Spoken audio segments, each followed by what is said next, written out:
जी sir, आप अगर यहाँ पर ध्यान दीजिएगा तो एक आपके पास सॉलिड स्फीयर है, उसको हम लोगों ने आगे की तरफ स्पीड दिया हुआ है v0 और ओमेगा नॉट बराबर 0 से। एक आपके पास बेसिकली हॉरिजॉन्टल प्लैंक है जो कि आपके पास रेस्ट में है, उस पर रख दिया है, और यहाँ पर म्यू बराबर 0 और यहाँ पर म्यू बराबर म्यू है, ठीक है।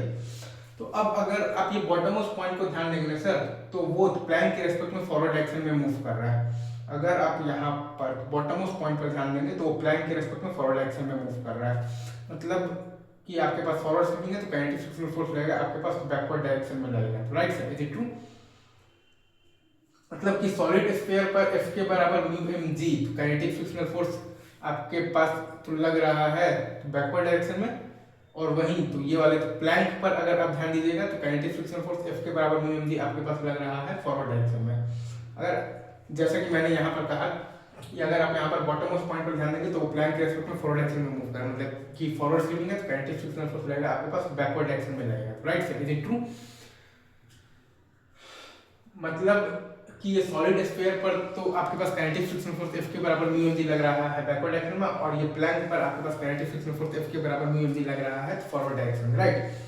तो अब हम लोग condition of the pure rolling जानते हैं कि ये बॉटम मोस्ट पॉइंट जो है वो बेसिकली तो ये प्लैंक के रेस्पेक्ट में रेस्ट पर है। हम लोग यहाँ पर condition of the pure rolling ये जानते हैं कि बॉटम ऑफ द पॉइंट है वो आपका प्लैंक के रेस्पेक्ट में रेस्ट पर है। तो वो हमारे पास आ जाएगा तो v स्फीयर और minus omega sphere into R बराबर आ जाएगा हमारे पास v प्लैंक, वो हमारे पास आ जाएगा तो v स्फीयर और minus omega sphere into R बराबर आ जाएगा हमारे पास v प्लैंक।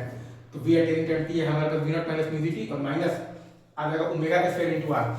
अल्फा आता है आपके पास टॉर्क बाय आई, और टॉर्क है आपके पास म्यू mg बाय आई है आपके पास 2/5 mr स्क्वायर इनटू t, ये है आपके पास omega at mt into R, और वो बराबर है आपके पास v प्लैंक आपके पास है mu mg by m into t के बराबर है, राइट, इज इट ट्रू? ये आपके पास तो वीक प्लैंक है,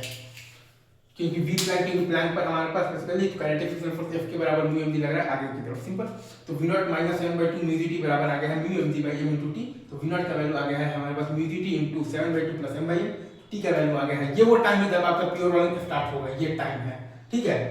तो t का वैल्यू आपके पास आ गया है, ये वो मतलब टाइम है जब आपका बेसिकली प्योर रोलिंग स्टार्ट होगा, वो वाला टाइम है ये, right sir, is it true?